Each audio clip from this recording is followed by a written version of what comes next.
Olá, Tecnauta, seja bem-vindo a mais um episódio do Tec em Pauta. O assunto hoje é sobre educação e tecnologia, ou tecnologia na educação. E eu convidei duas pessoas incríveis aqui para estar conosco hoje. Um é a Viviane Mendes Machado, uma pessoa apaixonada pelo poder da transformação da educação, né? E é head de conteúdo de aprendizado também. E o Newton Ueda, um especialista em dados, em inteligência artificial e também professor universitário dessa matéria no MBA, né? Eu vou pedir para cada um deles contar rapidamente sobre as suas histórias, então se apresentarem ao público, ninguém melhor do que eles mesmos para se apresentarem, né? Legal. Então, gostaria que vocês contassem um pouquinho sobre a história de vocês e o que vocês têm feito hoje, só para o público ter uma ideia de quem vocês são e o que vocês estão fazendo. Legal. Quer ir primeiro, Vivi? Não, pode começar, Nilton. Então tá bom. Bom, primeiramente, muito prazer estar aqui, né? Obrigado pelo convite, André. Te conheço há muitos anos e para mim é um prazer estar aqui junto com você nesse momento super especial. Satisfação toda minha, meu caro. E, bem, a gente se conheceu muito lá atrás, né? Mas eu vou contar um pouco da minha história, basicamente, né? Como que eu cheguei aonde eu tô hoje, né? Trabalho basicamente há 10 anos na área de dados, né? E começando muito na parte de análise de dados, BI, Analytics, né? Nos últimos anos eu fiz uma mudança, né, de carreira, indo mais para a parte de engenharia de dados e nos últimos 2, 3 anos na parte de Data Science e inteligência artificial. Logicamente, né, esses últimos anos, né, da minha carreira foram bastante turbulentos, né, no sentido de movimentações, né, promoções, crescimento de carreira e tudo mais, né. Hoje eu sou Senior Manager, né, na área de Data e AI e também professor universitário em alguns, né, dos principais MBAs, né, do Brasil. Tá? Também sou embaixador da Tableau, tem 5 anos. Né? Em 2019, esse programa não existia aqui no Brasil, né, e na América Latina. E fui a primeira pessoa reconhecida pela Tableau naquela época e desde então venho, né, tendo esse título, né, que é um reconhecimento, né, não é uma certificação.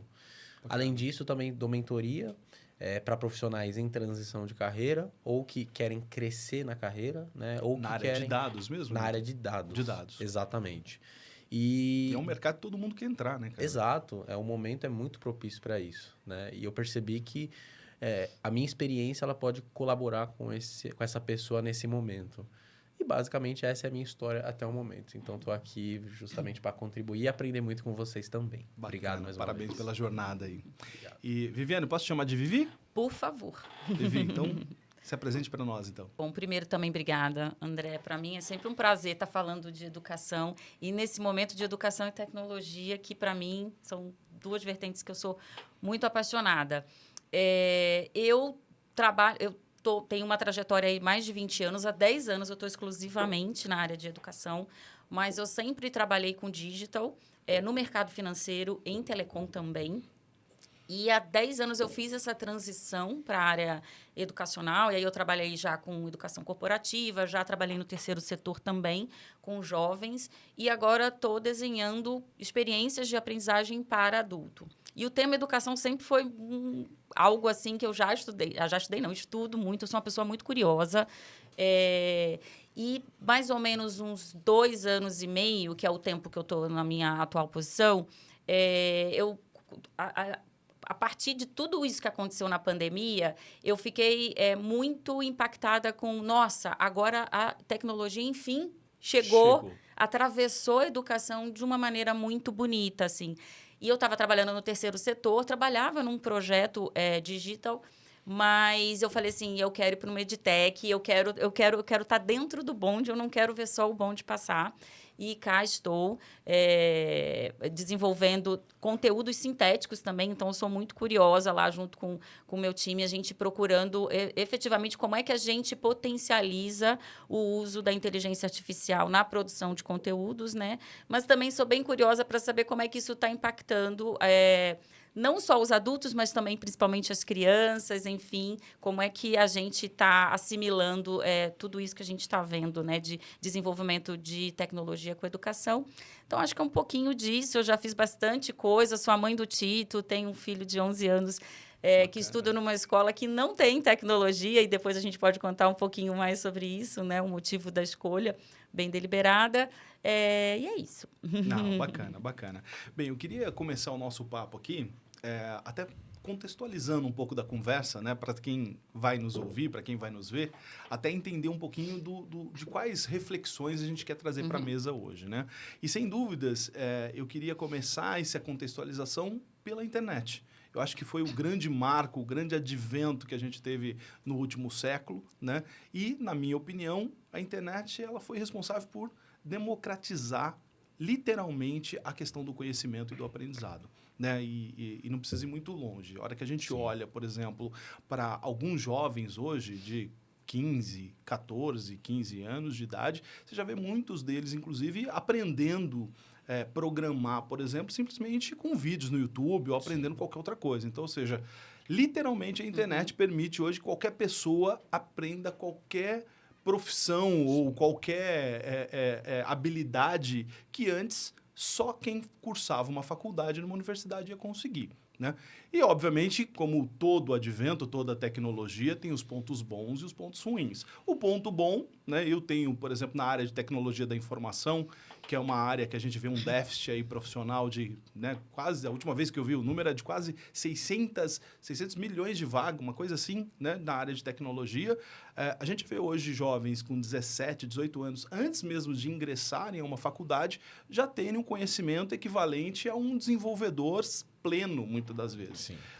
Um nível de conhecimento e experiência que essas pessoas só iam adquirir ali para os 22, 23 anos, se fosse muito prodígio. Né? Ele ia entrar numa faculdade, ia se formar, ia conseguir fazer um estágio ali mais ou menos no meio do curso. Se pegasse um bom tutor ali, né, um bom mestre na empresa, talvez ele chegasse a esse conhecimento mais sênior, né, ou mais pleno do desenvolvimento. Por outro lado, falando um pouquinho da parte ruim, a gente vê hoje uma tendência crescente, pelo menos a percepção que eu tenho, e aí vou pedir para vocês opinarem também sobre isso, mas a percepção que eu tenho e tenho visto nas redes é nessa mesma... Enquanto eu vejo jovens de 17, 18 anos programando, eu vejo jovens também por esse lado de influencer, de vender produto digital, de importar coisas da China, e muitos deles, infelizmente, pregarem que a faculdade hoje é uma perda de tempo. Então, é uma outra tendência que eu tenho visto crescer bastante, né? E isso, para mim, seria a parte negativa desse advento da internet. Então, com base nesse contexto, o que eu queria trazer para a mesa? E já que eu estou falando aqui com, né, uma head de conteúdo de educação e um professor de MBA, a minha pergunta para vocês é, a educação convencional, ela está em crise no nosso país? Ou no mundo? O que vocês acham? Eu acho que não. E você, Vivi? Eu tenho certeza que não. Mas eu acho que ela está em transformação. E assim, né? Como eu tenho experiência de dar aula em algumas faculdades, né? Eu acho que assim, educação, ela sempre vai continuar em alta. Por que isso, né? Todo mundo precisa aprender. Todo mundo precisa estudar, né? Principalmente para se atualizar.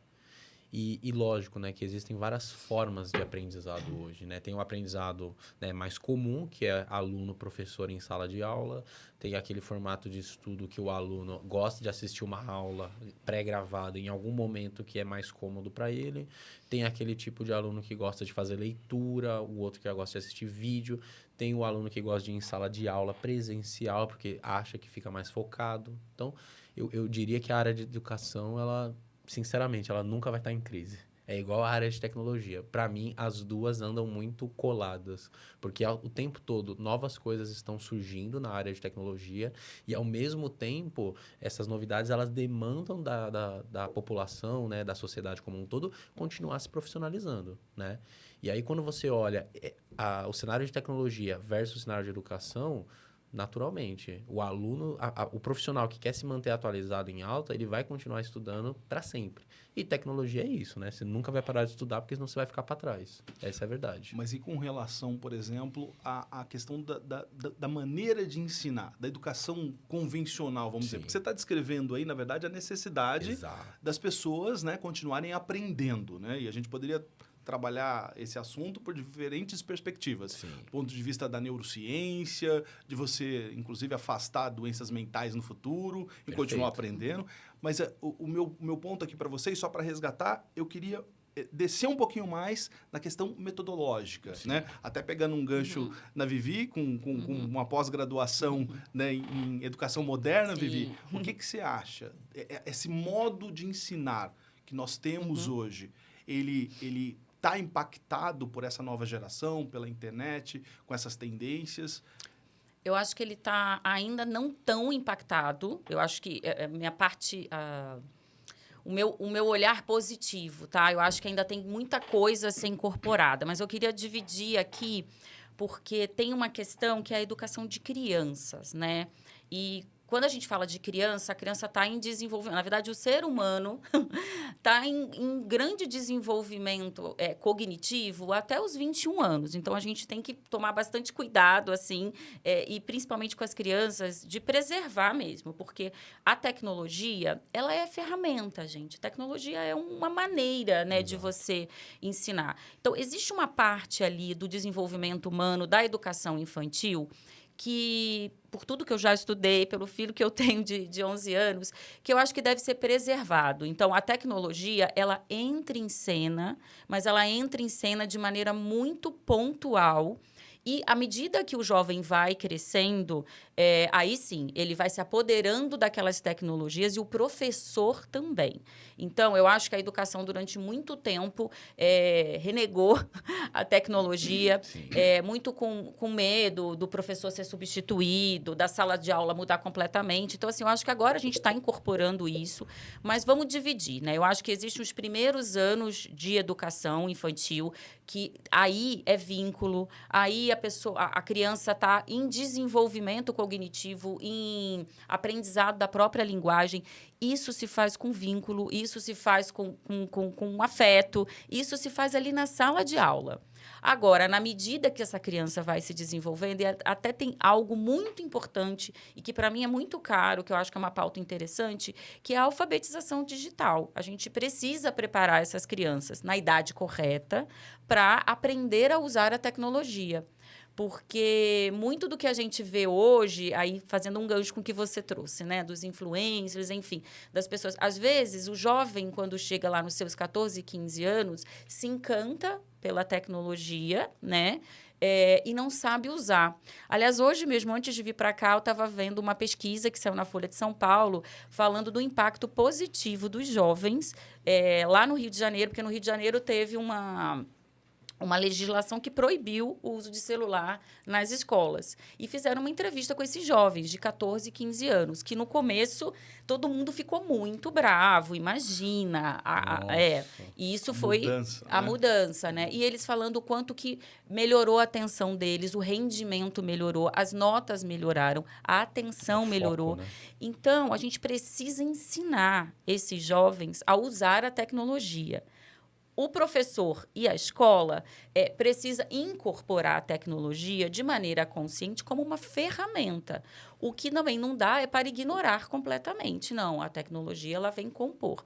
Agora, quando eu falo de crianças pequenas, né, aí a gente tem que preservar efetivamente. Mas que a tecnologia traz com ela muitas possibilidades de metodologias ativas, participativas, isso sem dúvida. Eu sou entusiasta.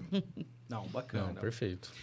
E nesse sentido, assim, até para trazer um pouco dessa questão da educação infantil, né? Você comentou, por exemplo, da questão da escola do seu filho, né? Que é uma escola, inclusive, está ligada a um movimento, meio que, eu acho que o nome do movimento é Desconecte-se, não é uma coisa assim? Tá ligada.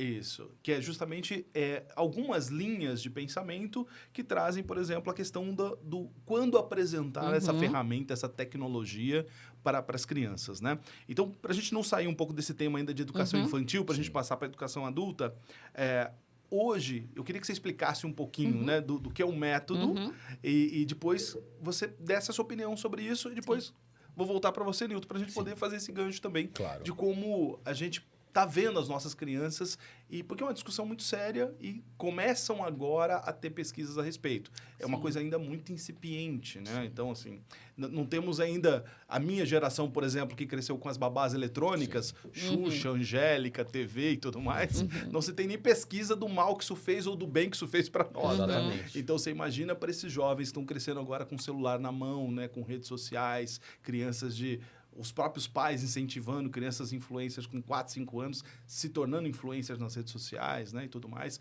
Então, conta um pouquinho pra gente desse método, desse conceito, né? Sim. E depois, como uma pedagoga, por favor, dê sua opinião a respeito. Tá bom. O Tito estuda numa escola de pedagogia Waldorf, não sei se, né, o quanto todos conhecem, mas é uma pedagogia que preza pelo não uso de tecnologia, né? Uma pedagogia sem telas. Então, na escola do Tito, eu acredito que tenha talvez um computador na secretaria. Então, assim, é uma escola que preza muito pelos trabalhos manuais, efetivamente, né?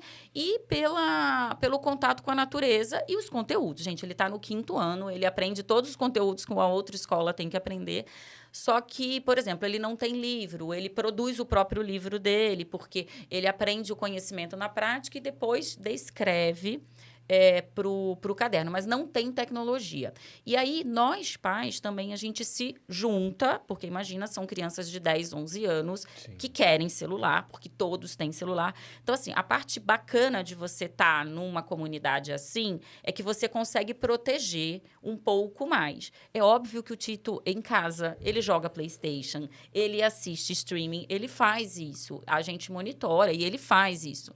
Só que na escola não tem. Inclusive, só fazendo um parêntese, nessa mesma reportagem que eu estava lendo hoje pela manhã, uma outra escola aqui de São Paulo estava falando que muitos pais estão vendo o critério de não uso de celular na escola como um ponto positivo para a escolha da escola. Então, por exemplo, a pedagogia Waldorf não tem tela. Então, se você opta, e o Tito estuda há 10 anos nessa pedagogia. Então, o que ele usa de tela é monitorado. Até os 3 anos, ele não tinha acesso a tela nenhuma. Então, celular, TV, nada. E o que a gente acredita e o que a gente vê, e aí falando também como pedagoga, principalmente nesses anos iniciais do ser humano, é um momento onde você está efetivamente desenvolvendo as suas sinapses, você está entendendo, o seu corpo é todo sensorial. Uhum. Então, a partir do momento que você fica olhando exclusivamente para uma tela, você está tendo experiências bidimensionais. Assim, isso, para uma criança, é muito pobre. Assim, você não desenvolve o ser humano na sua potência, que são os 5 sentidos, né? Sim. Então, eu preciso me pendurar numa árvore, eu preciso saber... Porque, assim, uma coisa é você ficar equilibrando, sei lá, um macaquinho numa tela para ver se ele cai ou não cai. Outra coisa é você ter a experiência do quão peso você consegue colocar e não colocar. Então, o ser humano em desenvolvimento, ele precisa desse desenvolvimento integral, que a tela, uma experiência muito tempo na frente da tela, te limita. Sem contar que aí tem todos os outros gatilhos de saúde mental, de ansiedade, que desemboca para outras questões, aí de saúde mesmo. Então, por um lado, a gente tem uma limitação, né, vamos dizer assim, de desenvolvimento mesmo cognitivo. Por outro lado, a gente tem uma geração de ansiedade e a saúde mental da criança é posta em xeque, sem falar questões de obesidade, porque a criança deixa de estar ativa no mundo, né? Sem dúvida. Então, a pedagogia preza pela natureza e pela não tela. E eu e meu marido, a gente acredita que esse seja o caminho, porque quando eu vou lá e estudo desenvolvimento infantil, a criança precisa disso. A criança precisa ter experiências dos 5 sentidos no mundo. Até corroborando esse seu ponto, Vivi, por exemplo, a psicologia, por exemplo, socio-interacional, ela traz um pouco disso, Sim. né? Ou seja, ela traz que a construção do eu, a construção do perfil ali do indivíduo depende muito justamente dessa interação com outros, né? Exato. Inclusive, tem um psicólogo soviético, né? O Vygotsky, né? Foi deixou uma vasta contribuição aí para, inclusive, a pedagogia, né? E um dos textos dele que menciona essa parte de mediação e linguagem, ele prega muito essa necessidade da questão do mediador ser um adulto experiente que consiga fazer justamente essa acurácia ali do indivíduo, né? A gente fala muito de acurácia de dados, Sim. acurácia de informação, mas a gente esquece que tem uma acurácia ali, né?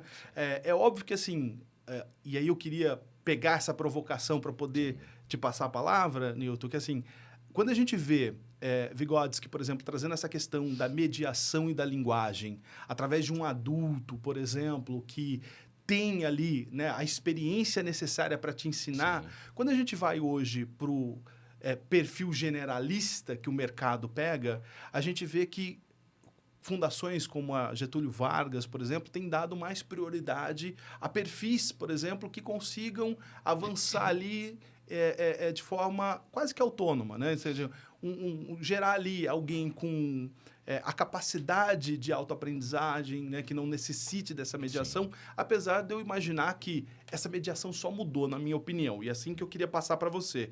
Então, assim como na minha geração, né? Aquilo que Vygotsky pregou ali no século passado, né? Como mediador, a minha geração, por exemplo, óbvio que a gente teve mediação dos professores na escola, mas eu não estou falando de um período muito curto dentro do seu dia a dia, né? Então, você imagina que a gente fica em média 16 horas acordados. Sim. Na minha época, por exemplo, a gente ficava 4 horas e meia só no colégio, né?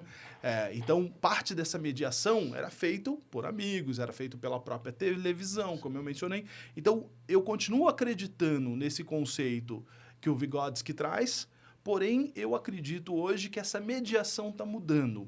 E aí que eu queria encaixar, porque eu tenho visto, por exemplo, nas universidades, e aí eu queria te perguntar a sua percepção sobre isso, mas com o advento da inteligência artificial, tem muita gente usando a IA, não como copiloto, mas como mediadora do conhecimento, né? Assim como eu uso hoje, né? Eu mencionei aqui que alguns vão para o YouTube e usam a mediação daquele influencer que está pregando o conteúdo, eu estou vendo hoje os alunos levarem o ChatGPT para dentro da sala de aula e, às vezes, a gente sabe que existe mais de uma forma de aprender, né? E eu acho que Vygotsky trata um pouco disso também. Isso está mudando, de fato? Assim, quando a gente vai para a universidade e a gente vê um aluno, por exemplo, fazendo uso de um chat GPT, ele está piorando o aprendizado dele ou você acha que, na verdade, isso mudou e pode contribuir de alguma forma para ele?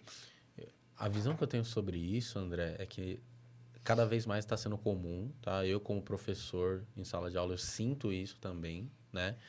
Fora que o comportamento de alguns alunos é o seguinte: a gente passa trabalhos, né, para desenvolver aquelas habilidades, né? Ou seja, é preciso que um aluno específico entregue um trabalho de uma arquitetura de dados e tal. De vez o aluno estudar, entender e aplicar, não. Muitas vezes ele vai direto no ChatGPT e fala: gere para mim um trabalho assim, assim, assado para entregar na próxima aula. E aí o que acontece, né? Muitas vezes, pela falta de prática, o aluno não exerce aquela habilidade cognitiva que foi passada durante a aula. E a grande verdade é que isso prejudica, sim, né, no curto, médio e longo prazo, né? Eu acho que muito mais no curto, porque o grande objetivo de estar numa sala de aula é você absorver um conhecimento de alguém que já viveu aquilo, né? No caso, eu como professor, passando a minha experiência e o conhecimento teórico, né, de como que isso se desenvolve dentro das empresas, mas o atalho que ele está buscando, né, via ChatGPT, de, me entrega um trabalho pronto para eu conseguir entregar na próxima aula. Cara, isso para mim desculpa, é o que, justamente o que você comentou. Esses agentes, né, assistentes, eles devem ser usados como copilotos, né, e não como principal piloto, entende? Sim. Então, uma vez que você vai lá e fala, faça todo o trabalho por mim e eu só vou entregar, é aquilo, né? Você está pagando para um assistente fazer o seu trabalho, né? Que não é o ideal, na minha opinião. E vejo, assim, que cada vez mais isso tem um impacto no mercado de trabalho. Em qual sentido, né? Eu vou te dar um exemplo e acho que você como empreendedor, né? A gente como, inclusive, pessoas que contratam profissionais, a gente sente isso na pele, né? Que é o seguinte: você entra numa entrevista com um possível candidato, faz uma pergunta para ele não consegue desenvolver aquela resposta. Ele não consegue aprofundar naquele conceito. E aí a sensação que você fica nossa, muito superficial o conhecimento que ele adquiriu. Mas por quê? Porque ele não se colocou naquela posição de aprendiz. Perfeito. Eu costumo brincar, quem trabalha comigo sabe disso, assim, eu costumo brincar que o candidato tem que aguentar 3 perguntas. 3 perguntas. Você faz a primeira, ele responde, se aprofunda mais um pouco. Se não aguentar 3 perguntas, está dessa forma. Mas eu queria trazer uma pimentinha nesse sentido. Queria ainda explorar e ser um pouco mais exaustivo ainda nesse tema, tá bom? Então, dado que a inteligência artificial está aí e que a gente não tem controle... a geração, as crianças, eu ainda posso controlar. Mas você imagina, pegou ali adolescente, já não dá universitário, eu já não consigo controlar o uso de tecnologia, um notebook, um celular ali dentro da sala de aula. Então, ou seja, lutar contra isso é inevitável, não dá. Então, diante dessa situação, né, será que a gente não teria que repensar essa forma tradicional de ensino? Porque, na minha percepção, e eu não estou afirmando aqui, eu só estou construindo a pergunta um pouco mais longa, tá bom? Mas, basicamente assim, na minha percepção, eu vejo que, até o momento, a gente gastou mais tempo com expor o conteúdo e explicar o conteúdo do que, de fato, conseguir ver se aquele conteúdo foi absorvido dentro de uma pedagogia. E aí você me corrige depois, Vivi, por favor. Mas a impressão que eu tenho é isso, que a maneira tradicional de se ensinar até hoje no mundo, né, foi justamente mais preocupado, até por uma questão de dificuldade, né, de disponibilizar conteúdo, precisaria de livros, precisaria de PPT, precisaria de, né, mimeógrafo na minha época, né, e tudo mais. Então, até pela dificuldade de expor o conteúdo, a gente criou uma pedagogia que estava muito mais preocupada em como disponibilizar o conteúdo e como passar esse conteúdo, do que aferir como esse conteúdo está sendo absorvido. A impressão que eu tenho agora com a tecnologia é que isso mudou. Ou seja, a disponibilidade de conteúdo é absurda, nós somos bombardeados. Mesmo quando você não quer saber sobre um assunto, tem um corte de um influencer lá falando sobre um assunto que é curioso, você nem sabia que você tinha aquela curiosidade, e o cara está falando, você para ver. Então, a disponibilidade de informação e conhecimento está muito grande, né? Ou seja, as maneiras de absorver também, enquanto antes eu só via na lousa e escrevia, agora eu vejo, eu posso escrever, eu escuto, né? Então, assim, é uma disponibilidade gigante. Só que a maneira com que a gente ensina não mudou. Exato. Então, será que, diante dessa situação, a gente não deveria inverter e cuidar menos da disponibilidade, já que ela já está aí dada? Então, por exemplo, deixar o usuário... Eu vou lá e dou matemática, posso até explicar alguma coisa, mas que o aluno use o ChatGPT, use o que ele quiser, use o YouTube, use outros professores, inclusive, nas redes sociais, mas a forma com que eu afiro esse conhecimento, eu não deveria promover mais workshops, eu não deveria mais promover, exatamente, ou mesmo dentro da sala de aula, ali, trabalho de grupo, vá lá na frente, explique aquilo que você entendeu, porque uma coisa é copiar do ChatGPT e colocar num papel e esperar a nota. A outra coisa é você ir lá e debater aquele assunto. Será que a gente não deveria voltar aqui para os primórdios do conhecimento, onde não havia preocupação de escrita, porque isso nem todo mundo sabia ler? Totalmente. Então, a preocupação era muito mais deliberar a respeito dos assuntos. De novo, é uma provocação que eu queria trazer para a mesa e queria devolver para você, Vivi, como pedagoga. O que você acha?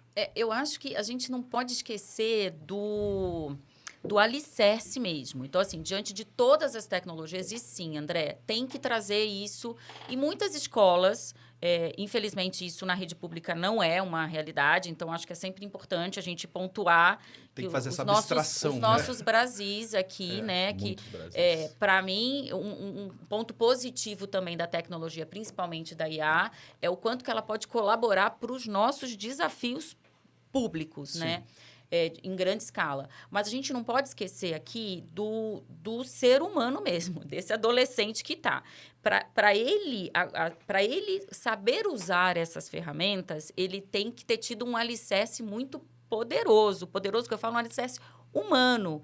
Então, até para eu usar o ChatGPT de maneira correta, como ferramenta efetivamente, eu estava também lendo, né, o quanto que o ChatGPT pode cair, pode ter um risco de deixar os alunos preguiçosos, né? Porque é exatamente isso que você falou, né? Bem, eu vou lá e vou fazer primeiro. Então, assim, a gente não pode esquecer desse preparo mesmo. O ser humano, a escola, aí principalmente a escola, junto com os pais, mas principalmente a escola, ela tem que estar preparada e imbuída no desenvolvimento das competências socioemocionais. Aquele ser humano tem que ter autonomia, tem que ter pensamento crítico, tem que ter resolução de problema para, neste momento que temos a tecnologia a nosso dispor e que a escola também traga de maneira positiva essa tecnologia, que ele saiba usar. Então, eu sou bombardeado por muitas informações. Beleza, o professor me passou uma lição de casa. Eu vou procurar na internet, eu vou procurar no ChatGPT. Como eu vou fazer uma curadoria? Como eu sei se aquele conteúdo é fidedigno, não é falso? Como eu aprendo? Como eu debato com os meus amigos em grupo de estudos? Então, assim, é sim papel da escola orientar com boas práticas, com técnicas. Então, a gente vai fazer um seminário, então vai ser um trabalho em grupo em casa, então vocês vão usar o ChatGPT desse jeito. Os jovens também precisam ser orientados, eles estão em formação, né? Então, é papel da escola, penso eu, tá? Essa orientação. Para mim, a educação digital é algo que, junto com a educação socioemocional e junto com a educação cognitiva, é um tripé, hoje em dia, muito forte, entendeu? Então, eu espero isso de uma escola, sabe? Neste exato momento, o meu filho está numa escola que não tem a educação digital e por opção nossa, mas a gente faz isso em casa, né? Então, às vezes, o Tito está acessando o YouTube e eu falo, isso é para a sua idade? Você tem que acessar o seu perfil. Por quê? Por quê, mamãe? Porque existem pessoas maliciosas, porque existem informações incorretas, né? Perfeito. Então, a gente tem que ir orientando. Então, esses jovens precisam de orientação. E as metodologias e as tecnologias precisam ser apresentadas pela escola. E hoje, como é que está a visão, por exemplo, dessa educação renovada, né? Essa educação moderna? Ela traz esse tipo de conceito, esse preocupar de como ensinar a usar ferramentas, ou ainda está muito focado nessa questão de construção do indivíduo lá no início? Como é que você vê isso hoje? O que esse meio hoje pedagógico tá trazendo de novidade nisso? Olha, eu vejo a questão das competências socioemocionais, eu acho elas muito importantes, porque eu acho que elas capacitam o aluno ao uso da tecnologia em si. Mas eu vejo que ainda é muito pulverizado. Então, assim, algumas escolas, a depender da escola, não é... Como que eu vou... Embora isso esteja na nossa na base comum, na base nacional comum curricular, né, a questão da tecnologia, né, a gente precisa preparar os alunos para o uso, né, para a aplicação da tecnologia. Quando a gente olha para o Brasil, isso não é uma realidade. Então, o que a gente vê? Nos grandes centros, em grandes escolas ou escolas, principalmente da rede particular, a gente consegue ver efetivamente essas práticas. Então, as escolas estão trazendo essas novas metodologias, estão fazendo essa orientação, mas ainda não é de maneira em grande escala. Porque, mais uma vez, quando a gente olha para a educação pública, que é o grande escopo, né? Quando a gente olha a quantidade de alunos no nosso país, 80%, 85% é da rede pública. Então, eu ainda vejo de maneira muito, muito tímida, o André. É isso que me entristece, de certa forma, porque o que a gente está passando agora com o advento da inteligência artificial, em especial o ChatGPT, que ficou mais famoso, né? A gente passou com a internet. Então, assim, eu lembro que quando eu ingressei na minha carreira de tecnologia, assim, 20% do meu ordenado, né, do meu salário, era gasto com livros. Então, se eu quisesse aprender sobre SQL, sobre Delphi, né, eu cheguei a comprar a Bíblia do Delphi. Existia uma Bíblia desse tamanho, assim, ó, uns 15 centímetros, né? Então, assim, eu gastei muito com isso. Quando a internet, de fato, começou a trazer conteúdo, isso lá para 2004, 2005, né? Eu já parei, eu fui reduzindo, porque essa mudança, ou seja, as editoras não conseguiam acompanhar a evolução dos fóruns. Então, às vezes, você comprava um livro e se você ia ver o que estava sendo explicado naquele livro, por mais que fosse ali uma edição revisada, atualizada, ela não traria ali aquilo que eu estava vendo já num fórum de discussão sobre o assunto. Então, ou seja, inverteu-se a lógica com a internet. Porém, de lá para cá, eu não vi nenhuma mudança pedagógica que auxiliasse ou usasse. Óbvio, a gente pode, e aí o meu medo é justamente que isso vire muleta no nosso país, né? Nos diferentes Brasis que a gente tem, como você comentou. Mas hoje, quando a gente olha para o Nordeste, quando a gente olha para as regiões mais carentes do nosso país, o uso de celular é muito alto. Inclusive na mão de crianças. Por mais que tenha movimentos como esse que você explicou e tudo, a gente vê que também é uma tendência, né? E que isso cresceu muito. Mas isso não foi aproveitado. Então, a minha preocupação é, será que a gente vai passar por um outro advento, que é a inteligência artificial, e a gente vai continuar não aproveitando? E aí vou trazer uma aspas aqui de uma pessoa que eu admiro muito, que é o professor Silvio Meira, né, lá do Nordeste, Sim. que é um estudioso, tem uma consultoria, é professor universitário também. E eu vi um vídeo dele no Roda Viva, na Cultura, onde ele comentava exatamente sobre isso. Preocuparam, professor, como é que o Brasil deveria se posicionar com relação à inteligência artificial? E ele, de forma muito pragmática, trouxe, olha, ao invés da gente se preocupar aqui em desenvolver chips, em desenvolver a nossa própria inteligência artificial, assim, isso que a gente está vendo aí são estudos, pesquisas de 40, 50 anos. Não adianta agora a gente tentar correr atrás disso. O que a gente tem que fazer como país e emergente nessa situação precisamos capacitar o nosso povo, os nossos jovens, a usar melhor isso. Sim. Porque alguém já está construindo e já se consolidou como construtor daquela tecnologia. Mas usar e usar bem para facilitar, para ser mais eficiente, para Perfeito. tornar uma mão de obra mais eficiente no final do dia, isso nos cabe. Mas, de novo, a minha preocupação é que eu não vejo isso. E aí eu queria ouvir de vocês. Isso está mudando, por exemplo? Você que está mais ligado em MBAs, em universidades mais Perfeito. técnicas, Nilton, isso está mudando? Você tem visto isso mudar ou não? Perfeito, perfeito, André. Eu tava me segurando aqui para não entrar nesse assunto, porque já fiquei agitado. Esse é um tema que para mim é muito importante. E eu vou falar o porquê, né? Principalmente dando mentoria, eu vejo que hoje o problema não é o conhecimento técnico, mas sim o conhecimento comportamental, de postura, de soft skill, de como lidar em algumas situações, né? Como que a gente conecta isso com o MBA? Né? E fazendo também um paralelo ao ponto que você trouxe da educação infantil e aí agora colocando um ponto de vista de educação adulta. Eu percebo que hoje o conhecimento técnico é aquilo que a gente estava falando agora. Qualquer lugar da internet você vai encontrar. Não é mais dificuldade você ter acesso a cursos de SQL, de Python, de BI, que era uma coisa que até muito tempo atrás era muito caro de ter acesso, né? Você comentou que gastava todo o teu ordenado com livros. Boa parte. O meu caso é com curso. Eu gastava dinheiro com muito curso. Eu já cheguei a gastar 50 mil reais com investimento próprio em profissionalização.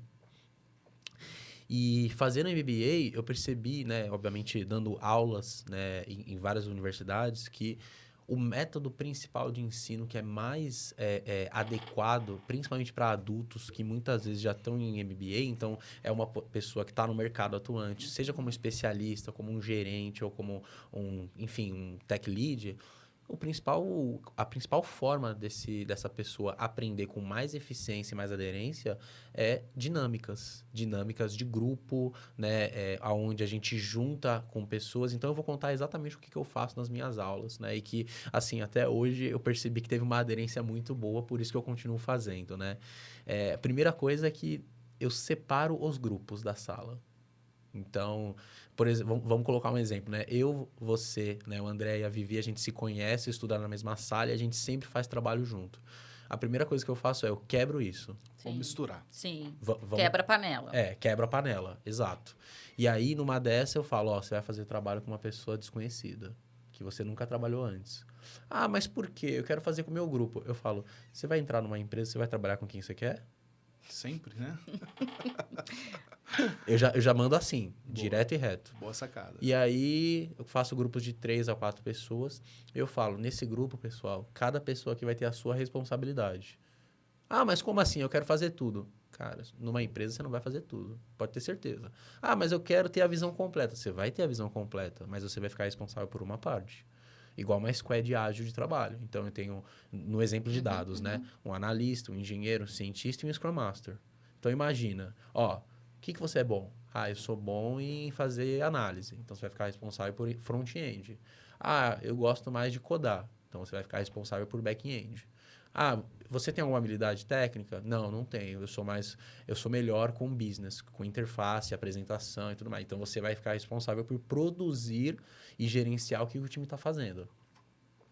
Quando você coloca essa experiência no primeiro momento, a pessoa toma um susto, que ela fala, pô, peraí, eu não vim aqui só para ler, ouvir, estudar. Você veio, só que aqui o aprendizado vai ser outro.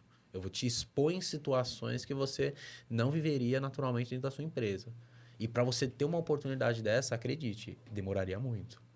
Mas a chave de tudo isso, a cereja do bolo para esse método dar certo, no final de toda a disciplina, eu convido profissionais atuantes do mercado, gerentes, diretores, vice-presidentes.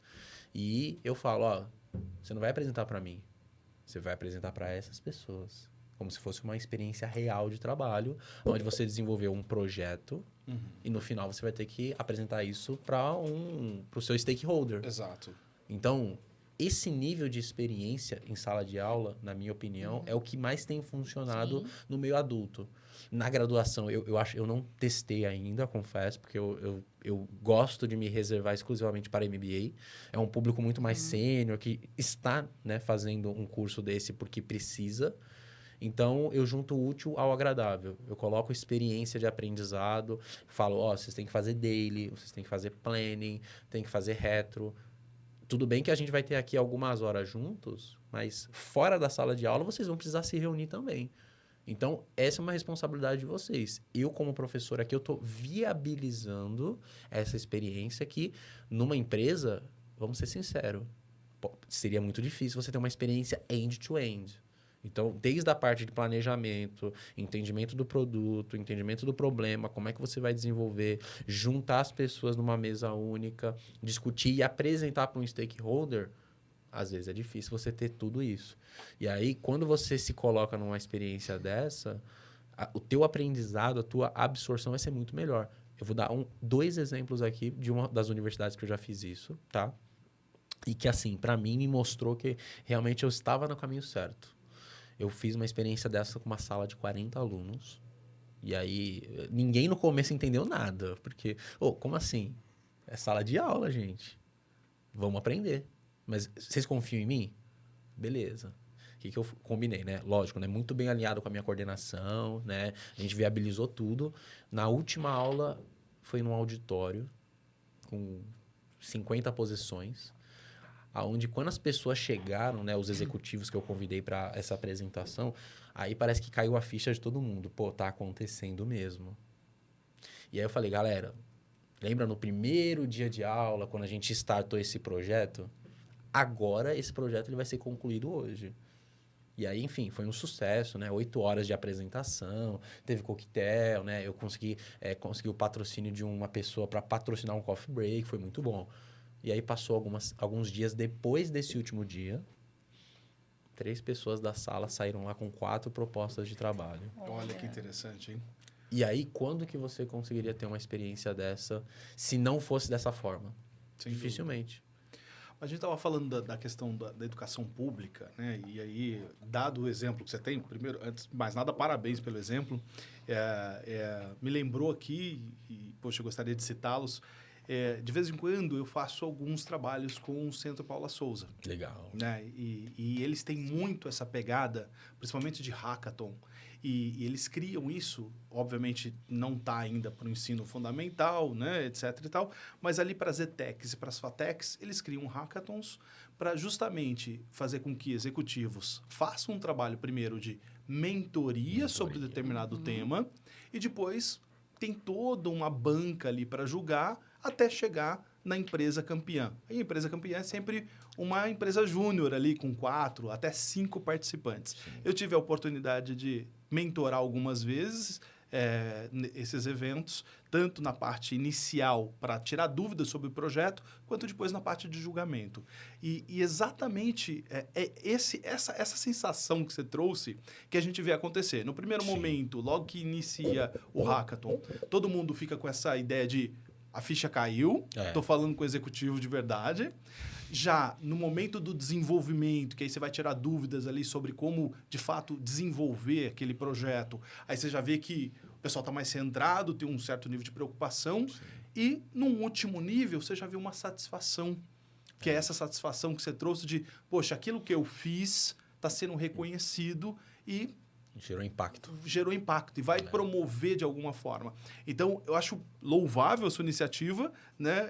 E por isso que eu lembrei dessa outra situação louvável do Centro Paula Souza faz aqui no estado de São Paulo. Mas a gente sabe que isso não é a realidade de todos, né? Exatamente. Infelizmente, dentro dos vários Brasis que a gente tem, de novo, como a Vivi mencionou.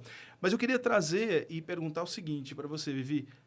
Você acha que hoje, do ponto de vista de quem E aí eu não quero nem falar de uma instituição só, ou do público, ou do privado, mas falar como mentalidade de sociedade brasileira, né? A gente está preparado para fazer isso que o Silvio Meira fala, da gente capacitar melhor os nossos jovens em terem uma visão crítica, em utilizarem a IA para isso? Você acha que hoje quem coordena a educação no país, a gente está nesse caminho ou não? A gente ainda está muito preocupado com questões do século passado, com certos, vamos dizer assim, vanguardismos que, poxa, podem funcionar para algumas coisas, mas não para outras. Um certo conservadorismo com coisas que, sim, é preocupante, que a gente deveria saber escrever bem, fazer conta bem, mas falta um pouco de pragmatismo para o mundo que a gente está vivendo hoje? Falta um pouco de pragmatismo, principalmente pensando aqui em Brasil, e bastante vontade política mesmo, né? Porque, assim, quando a gente, mais uma vez, né? Quando a gente olha para as nossas diretrizes de BNCC mesmo, a gente vê que está ali, não só a intenção, a diretriz está ali, que a gente precisa desenvolver essas competências. E aí tem todo um rollout que requer não só vontade política como investimento de acontecer. Você deu um excelente exemplo, né? O Paulo Souza é um case de política pública bem resolvida. A gente tem na educação básica também, no Nordeste principalmente. Então, assim, a gente tem casos isolados de boas aplicações. Mas o que a gente vê hoje, pelo menos pelo que eu acompanho, né? A gente tem isso nas nossas diretrizes. Então, mais uma vez, né? Quando a gente olha para a educação privada, as escolas conseguem incorporar esse desenvolvimento socioemocional de maneira com mais agilidade e sucesso, e na educação pública a coisa está caminhando a outro ritmo, mas existem bons casos. Agora, eu acho bem interessante esses exemplos que vocês trazem, tanto da educação de MBA, quanto, né, o ensino técnico, que a todo momento a gente está falando aqui de comportamento, né? Da sala de aula. Então, voltando lá no começo, né? A sala de aula, ela vai acabar? Não, ela não vai acabar. Esses momentos são muito importantes, né? E aí, o que vem? Como é que a tecnologia, ela agrega na metodologia, ela agrega na comunidade escolar? Cara, libera, possibilidades, né? Tempo do professor. Então, por exemplo, muitas vezes correções de exercícios, correções de prova, coisa que o professor ia ficar ali, né, dedicado muitas e muitas horas, uma IA, por exemplo, já dá conta de auxílio nisso. Sim, sem dúvida. Até num desenho mesmo de uma atividade, né? Vamos fazer ali um jogo. Cara, o professor consegue usar uma inteligência artificial para trazer mais riqueza. Então, eu tenho aqui o meu conteúdo programático, mas a IA vai enriquecer, vai trazer outros casos. Eu vou contar para ela as características do meu grupo e ela vai desenhar algo, né, mais rico. Então, a sala de aula vai, né, meu olhar, né, ela vai continuar porque ali é o momento da verdade. Ali, né, e a educação é sobre vínculos, né? Exato. É sobre vínculos. Você, professor, você está na sala de aula, você vê aqueles magic moments que acontecem, né? Quando a pessoa olha, parece que cai a ficha, né?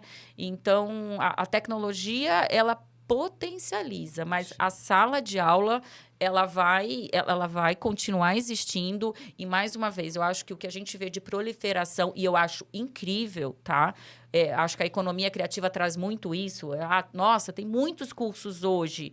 A faculdade vai deixar de existir? Não. Os outros cursos é lifelong learning. Sou eu me desenvolvendo na minha vida. Exato. A faculdade, você precisa ter existe um core de conhecimento, né, que faz você, né, capacitado, especialista daquele assunto, que aquilo vai seguir. E eu acredito que a tecnologia ela vem exclusivamente somar, abrir espaço para o professor, dar oportunidade para o aluno e para o professor potencializar aquele conhecimento, assim. Enfim, fiz um arco bem comprido aqui, tá? Tem um ponto interessante, né, que é aquilo que você comentou bem no começo, né? Faculdade, vale a pena ainda fazer? Eu não tenho dúvida. Eu não tenho dúvida que vale a pena, por alguns motivos, mas o principal é que a faculdade ela vai te formar numa profissão. Então, durante ali alguns anos, você vai estar imerso num assunto que quando você sair para o mercado, você vai estar pronto. Mas nas habilidades, muitas vezes, técnicas. Durante esses 4 anos, é importante também a consciência de que você precisa se desenvolver nas habilidades de relacionamento, de apresentação, de empatia, de saber trabalhar em equipe. O que eu vejo hoje é assim, a faculdade ela não vai entregar tudo. Mas ela vai entregar algumas partes importantes e também cabe a nós, como professores e também os alunos, entenderem que não é só o conhecimento técnico, mas também tem a parte, né, de relacionamento. Porque no final do dia, a pessoa ela pode ter uma formação excelente. Você consegue colocar ela para trabalhar em interface com o cliente final? Não. Então, aí é que está a grande virada de chave. Quando você entende que é a combinação desses vários conhecimentos juntos, que você vai ser um profissional melhor, aí é onde você vai conseguir ter sucesso na sua vida. Eu vou pegar um gancho numa coisa que você disse agora, que é a faculdade formar um profissional. Sim. Né? Assim, como empreendedor, assim, tanto eu quanto vários outros executivos que eu converso, outros empreendedores também, e tem um monte de pesquisa aí mostrando isso, né? E, infelizmente, no nosso país, a gente acaba figurando péssimas posições toda vez que sai uma pesquisa desse tipo, mas que o nível de capacitação técnica ou capacitação profissional, ou seja, entendimento de fato sobre uma determinada faculdade ali de conhecimento, né, tem caído cada vez mais. E aí eu queria trazer um exemplozinho aqui que quando eu reúno com alguns amigos empreendedores, a gente acaba, né, tá ali no churrasco, na cerveja, e aí cai esse assunto, a gente acaba conversando, né? E aí tem algumas coisas que a gente já consegue minimamente colocar em perspectiva. Então, por exemplo, eu vou trazer algo aqui que até na década de 90, né, século passado ainda, a gente tinha muito forte a questão dos cursos profissionalizantes, cursos técnicos, né? Alguns ali feitos após o ensino médio e alguns outros feitos durante o ensino médio, né? Só que a grande diferença ali até a década de 90 é que esse curso técnico ele tinha de fato o propósito, e aí o Senai continua cumprindo isso, as ETECs continuam cumprindo isso, mas obviamente isso diminuiu bastante, mas tinha o propósito de fato colocar um profissional apto no mercado. Sim. Ou seja, quando aquele profissional, aquele estudante, né, ainda saía de um curso técnico, ele já saía pronto para operar, para ir para o chão de fábrica, para ir para campo e resolver um problema. Com a questão das faculdades de 2 anos, né, o que aconteceu? Ou pelo menos a percepção que a gente tem, eu estou me incluindo nesse grupo até para vocês me ajudarem a ter uma visão mais holística da coisa, tá? Mas a percepção que eu e outros empreendedores têm, e eu vejo isso direto em outras pesquisas falando sobre a baixa qualidade do profissional, e isso corrobora o seu ponto de entrevistar alguém que não aguenta 3 perguntas, né? É que com faculdade de 2 anos, deixou de ser interessante para esse jovem fazer um curso técnico. Porque, poxa, eu vou ter um curso técnico, eu vou ser técnico. Eu não vou ter uma graduação de superior. Então, em vez de fazer um curso técnico, eu vou fazer uma faculdade de 2 anos. Só que a faculdade, mesmo faculdades de renome, a faculdade ela nunca teve como intuito fazer com que você saísse de lá um profissional completo. Exato. Ela sempre teve o intuito de te apresentar as portas de o mais amplo possível ali de oportunidades, e depois que você se formar, aí você vê por onde você quer ir, para onde você quer se especializar. Ou seja, a faculdade tradicional nunca teve essa ambição. As faculdades de 2 anos, então, não tem tempo, eu não vou nem fazer juízo de valor. Não existe tempo hábil curricular de você conseguir formar. Então, o grande resultado disso que eu observo e alguns amigos observam, né, é que, na verdade, a qualidade do profissional brasileiro vem caindo, dado as pesquisas, porque, na verdade, a forma de ensinar, a forma de preparar mudou. Então, por mais que tenha aparecido uma coisa boa para os índices nacionais, porque a gente tinha pouca gente com ensino superior, agora não temos mais, né? Por outro lado, a qualidade caiu muito, muito, porque nós não temos profissionais que estão aptos a entrar e fazer e acontecer, né? Então, ou seja, nesse sentido, você acha que... E eu queria ouvi-los, né? Assim, nesse sentido, você acha que foi bom, foi ruim? Estamos caminhando para o mesmo lado, ou seja, fazer número bonito para mostrar lá fora, mas quando sai uma pesquisa séria sobre a nossa capacitação, sobre a nossa qualidade, a gente, de novo, acaba figurando uma posição muito ruim nesses rankings. Por favor. Olha, quando eu olho os dados, e depois eu vou te mandar qual é o livro, porque agora a minha cabeça aqui, a minha memória de algodão doce às vezes falha.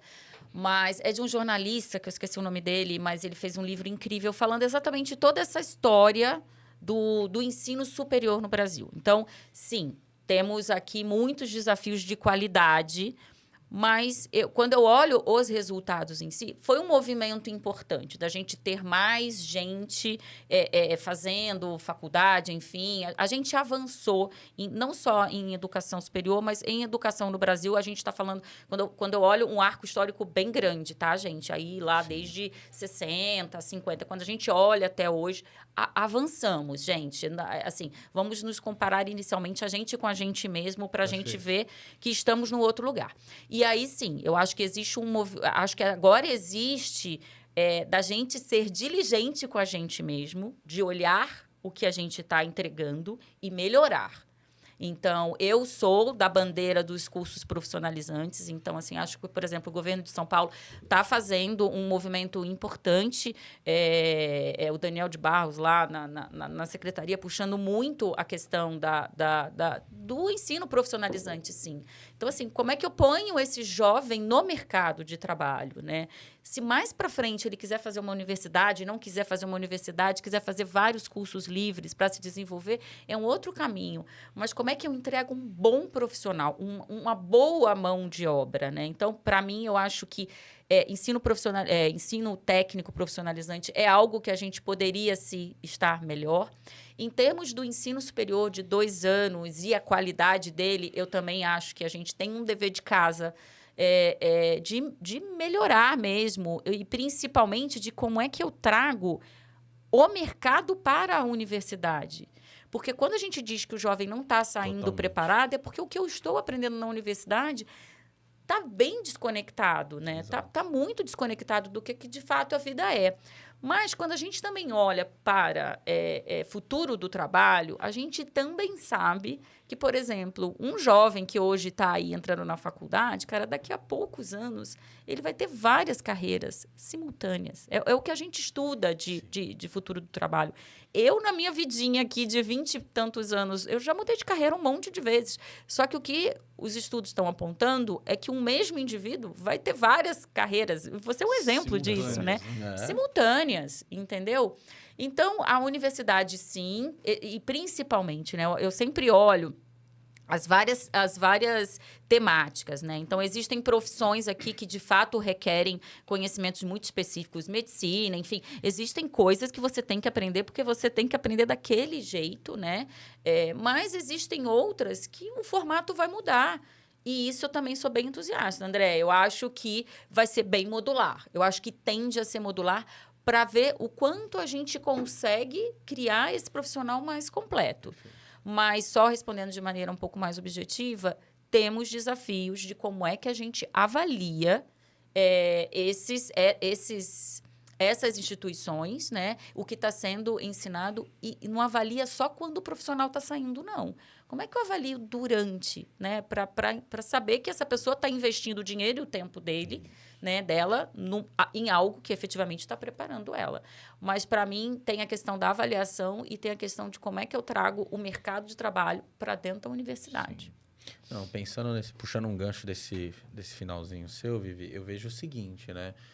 Eu acho que o principal diferencial que eu aporto durante as aulas é justamente essa visão de mercado da realidade, né? Que você vai entrar numa empresa, esse aqui são os processos, essas são as tecnologias, essa é a hierarquia do time que você normalmente vai trabalhar. Quando você pega um profissional que ele está no mercado e ele entra numa sala de aula, na minha opinião, claro, e de novo, né, de uma forma muito respeitosa, eu acho que é muito mais válido quando é um profissional que tem uma experiência, de certa forma, já atuante no mercado, porque a visão dele de realidade vai ser muito maior, né? Então, poxa, peraí, na minha empresa eu faço desse jeito. Eu não vou ensinar de uma forma teórica durante a sala de aula. É claro que eu vou passar a minha experiência falando, eu já trabalhei num projeto que a realidade foi essa. A gente começou dessa forma, teve que fazer ajustes durante o caminho, a gente teve que avisar o cliente. Essas coisas que acontecem na realidade, né? Então, eu vejo, né, que a experiência de aprendizado, né? Quanto mais real ela for, e aí por isso que eu insiro essas dinâmicas de workshop, né? De reunir com pessoas diferentes do círculo social, né? Ou seja, ó, cara, você não vai trabalhar com as pessoas que você normalmente faz trabalho. Ah, mas por quê? Porque eu não quero. E acabou. E ainda a gente tem esse poder, né? Em sala de aula de falar, ó, a dinâmica de trabalho vai ser nesse formato. Tudo bem? Tudo bem, então beleza. Agora, lógico, né? Tem aquelas pessoas que não querem. Ah, eu quero trabalhar com o meu grupo. Cara, tudo bem, mas eu já deixo claro o tanto de conhecimento e de experiência que você vai deixar de adquirir indo por essa linha. Você tem certeza disso? Ah, tenho, então tudo bem. Porque ainda existem profissionais, existem pessoas que fazem ou faculdade ou pós-graduação simplesmente pelo papel, pelo diploma. E aí eu falo, né? pelo título. E aí eu falo, olha, você não sabe o tanto que você está perdendo de estar fazendo uma faculdade ou uma pós-graduação só pelo seu diploma. Porque olha o tanto de tempo que você está investindo. Você vai perder 4 anos numa graduação e 2 anos numa pós, você poderia crescer absurdamente. E o maior exemplo que eu coloco durante essa conversa é, olha para mim, cara, eu tenho a mesma idade que você e olha o nível que eu já estou. E aí parece que a pessoa ela cai na realidade. Então, quando a gente fala, né, de mercado de trabalho versus realidade no ambiente acadêmico, é isso. Eu vejo que a tendência das universidades que olharem para esse fato e conseguirem aportar esse nível de experiência em sala de aula, a sensação de satisfação ali dos alunos é muito maior. Não, e de aprendizado mesmo, né? Porque a gente, no começo da minha fala, estava falando muito de pedagogia, né? Que é como é que você ensina a crianças, né? Mas na andragogia, que é como é que você ensina o adulto aprende principalmente praticando, trabalhando com aquilo, né? Então, por exemplo, atualmente eu estou desenvolvendo conteúdos para cursos livres de adultos, né? E cursos bem profissionalizantes também. E a gente está buscando exatamente profissionais do mercado para desenvolver e falar a mesma língua da pessoa. Perfeito. Então, eu vou aprender a fazer podcast com alguém que, de fato, está fazendo podcast. Ele vai falar a mesma língua que eu. Então, perfeito. O adulto tem muito essa identificação, sim, né? Do exemplo. Né? Do exemplo e de estar na situação. Eu estou na situação ali do meu trabalho.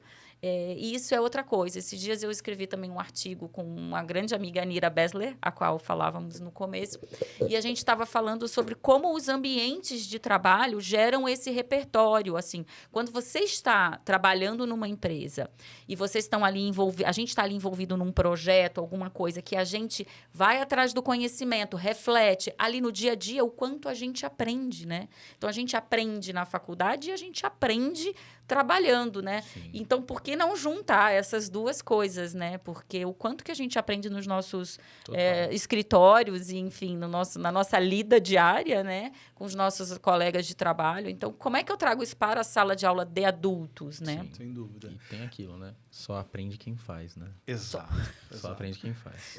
Tem uma metodologia que a gente gosta de usar muito na consultoria, né? Principalmente quando a gente vai fazer algum programa de aculturamento, né? Que aí requer ali andragogia na veia, né? Então, você está falando para adultos que estão ali atribulados, cheios de meta para bater, com o gerente né? Pedindo ali para ele entregar no pescoço dele, na jugular dele ali. Família em casa, filhos, tudo que a gente conhece, né? Sim. Tudo que a gente A vida como ela é. A realidade. A vida como ela é, exatamente. E aí a gente acaba trazendo uma metodologia chamada Action Learning. Já ouviram falar? Já viu? Que é justamente isso. É uma metodologia que traz essa questão da andragogia, porque você está falando com adultos, então não adianta você trazer conceitos pedagógicos ali, porque você não vai conseguir a atenção dele. Sim. Mas você acaba trabalhando ali para esses programas de aculturamento, dentro dessa metodologia, a questão da escuta ativa, que aí entra um pouco dos soft skills. Sim. Que você falou. Sim, é muito comum o cara entrar numa reunião, mas tá no celular, tá respondendo e-mail, tá vendo, perfeito. Levanta a cabeça só quando é chamado, responde o número dele, volta para a atividade aqui. Então, ou seja, a gente não vê mais, até por conta do nosso dia a dia, né, redes sociais e tudo mais, escuta ativa é uma coisa que está muito rara hoje, né? Então, a gente acaba promovendo essa questão da escuta ativa, a questão do social, né? Não só a psicologia prega essa questão da importância do social para a formação do eu, mas também quando a gente vai trabalhar um novo conceito, um aculturamento, essa questão de como você se relaciona com seus pares, em como você é cobrado, em como você transmite, é um replicador de conhecimento, tudo isso afeta tudo, né, dentro desse projeto. Então, essa é uma metodologia que a gente gosta muito de usar. Mas, por exemplo, nós temos uma grande parcela, e aí para a gente caminhar aqui para o final, eu não poderia deixar de trazer um assunto um pouco mais espinhoso, né? Que eu tenho tratado aqui nos episódios todos, que é a questão da grande preocupação que a gente tem com uma onda de desemprego, dado todos os adventos tecnológicos. Não vou chamar nem de IA, né? Porque no episódio passado mesmo a gente falou isso. Isso está acontecendo desde a invenção do querosene, matando trabalhos de baleeiros, né? Depois da eletricidade, acabando com o trabalho de quem repunha o querosene, né? Então, ou seja, isso sempre vai acontecer. Inevitável. E hoje, como a gente está vivendo um momento que é praticamente exponencial em tudo, no conhecimento, no trabalho, na tecnologia, inclusive nas nossas vidas, dá para observar algumas coisas já se tornaram exponenciais, é quase que inevitável que a gente passe por uma onda de pessoas que, né, ou foi atrás de um único diploma porque é assim que o pai ensinou, você tem que ter um diploma, aí você vai entrar nessa empresa, vai ficar o resto da sua vida, e agora aquele cargo não precisa mais, não existe mais. É isso. Né? Aí eu queria trazer isso para vocês. Vamos pensar um pouquinho aqui em reskilling, ou seja, como é que a gente recapacita essas pessoas do ponto de vista da andragogia, do ponto de vista das novas tecnologias, para a gente conseguir trazer parte desse pessoal. A gente sabe que nem todos, né? Uma questão, de novo, de perfil, de soft skills, como a gente já mencionou. Mas quais são as iniciativas que a gente poderia adotar como sociedade, né? Para a gente poder, de fato, estar pensando e preocupados em recapacitar esse pessoal que a gente sabe que vai perder as posições no trabalho. Sim. Quem gostaria de começar? Por favor. Olha, deixa eu pensar aqui, hein? Muitas coisas populando, assim. Mas quando a gente... Eu não vou mergulhar muito na questão do comportamental, que você, né, até deu essa costura. Mas é fundamental que a gente olhe para essas pessoas e que a gente as capacite em algumas atitudes que são necessárias para você dar esse próximo passo. Por exemplo, a autonomia, o pensamento crítico. Isso é importante porque, assim, primeiro, a gente não tem muita ideia do que vem pela frente. Assim, a gente sabe que vão ter novas profissões e que muitas das profissões a gente não faz muita ideia do que seja. Então, como é que eu me preparo para algo que eu não sei nem direito o que eu vou fazer, né? Então, assim, mas o que a gente já sabe, né? A gente já sabe que a gente vai lidar com problemas, com projetos. Eu não vou mais ser a pessoa ali que aperta o parafuso. Eu sou a pessoa que eu vou resolver problemas cada vez mais complexos. Então, assim, tem um caminho ali que tem se desenhado, né? Que olha, eu trabalho hoje com educação, eu desenvolvo, eu entendo um pouco de tecnologia, e é um pouco até da minha... A minha trajetória foi um pouco assim, Alex, desculpa, André, mas foi muito foi de maneira orgânica, mas eu também fui meio fazendo um movimento de para onde é que isso aqui está indo? Eu fui mudando a minha carreira. Então, assim, hoje o que eu poderia dizer é como é que a gente ajuda essas pessoas no reskilling existem, no meu ponto de vista, pelo que eu estudo e vejo, também dentro da companhia que eu atuo, existe aqui um caminho já possivelmente desenhado que passa por projetos, resolução de problemas complexos. Óbvio, sempre vão haver atividades mais pontuais que você tem que agir, mas estou falando no mundo do trabalho que a gente conhece aqui, bem corporativo, cara, você precisa ter uma postura de autonomia, você precisa ter skills de resolução de problema e você precisa ter pensamento crítico. Então, essas três coisas vão te levar para possibilidades. E aí, você tem que estar presente. Você tem que estar olhando o que está acontecendo com o mundo. E, principalmente, a sua cabeça tem que estar aberta. A sua cabeça tem que estar aberta, porque as coisas... Mudam muito. Então, assim, como é que a gente cuida dessas pessoas, né? É um desafio que a gente tem enquanto sociedade, efetivamente. Mas que medida você acha, por exemplo, que o Estado poderia buscar? A gente falou muito lá atrás, né? Ou melhor, eu trouxe aqui a questão da iniciativa que o Fernando Henrique Cardoso trouxe das faculdades de 2 anos. Então, como você disse, assim, houve um avanço ali, né? Dado o imediatismo social e humana que nós estamos vivendo, né? Ou seja, todo mundo está meio imediatista hoje para tudo. E eu acho que, de novo, a vida se impõe, né? Então, não é só uma questão de ansiedade, mas a vida se impõe. Que medidas que você acha que o Estado brasileiro poderia tomar? Será que seria o caso, por exemplo, de construir mais cursos de extensão, de promover mais cursos de 30 horas, tanto de soft skills quanto cursos técnicos? Né? Porque, no fundo, é o que você disse, assim, tudo se resume a uma única coisa, que é aprender a aprender. Né? O que você acha que o Estado poderia fazer nesse sentido? Eu acho a sua sugestão bem boa, mas eu acho que existe muito... Quando a gente olha, por exemplo, internet, na possibilidade das pessoas aprenderem por elas mesmas, né? Eu vou insistir na questão do socioemocional e do comportamental, porque talvez aí tenha uma oportunidade do Estado agir, que é como é que eu capacito como é que eu desenvolvo essas soft skills nessas pessoas para que elas consigam... Tem essa parte prática, mas também tem uma parte mesmo da conectividade, né? Então, beleza, todo mundo tem celular, mas não adianta eu ter um portal que me leva para um monte de conhecimento se eu não consigo fazer uma curadoria daquilo. Então, eu acredito que a questão do Estado é capacitar mesmo com soft skills, essas soft skills que a gente está vendo nesta avenida que está se formando. Então, assim, não é qualquer soft skills. Mas, assim, eu preciso possibilitar que aquela pessoa, ela efetivamente desenvolva uma autonomia, desenvolva um pensamento crítico porque ela vai ter que caminhar sozinha em algum momento. Né? Eu não consigo. Esse é o caminho que a gente está vendo trilhar. Cada vez mais você... É óbvio que a gente vai desenvolver coisas em grupo, mas, assim, depende. O aprendizado, né? Eu vou com o meu aprendiz até um determinado momento, né?